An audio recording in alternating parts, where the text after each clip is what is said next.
This trip, I just wanted to start with what if I gave myself a completely no pressure week to just explore?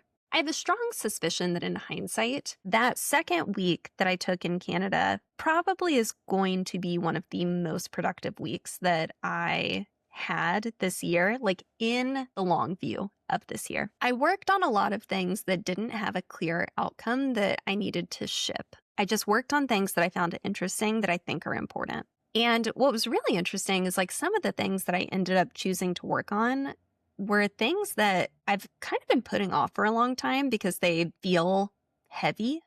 And I realized that I think part of the reason they feel heavy is I always feel really pressured on a timeline and things like that. So one of the things I built out was like a 2027 financial data dashboard where I could just map out different scenarios for my business that was fully customized to my business. So not, something like a tool I got from somebody else that I was trying to like bootstrap. I was like, I'm going to actually take the time to build my own financial model. I think I will use that document for a long time. I think that's going to be really, really helpful for me for planning. So going back into why I think this is important, it didn't feel productive. There wasn't a list I could check off. There wasn't, someone that I was sending this to who was going to be like, yay, good job. Thanks for getting that to me. It was purely because I, as the founder, think it's important. I am interested in it and I want to put time into exploring it. And I want to find more ways to incorporate that in my week to week life because I think the further I get into business, the more I see that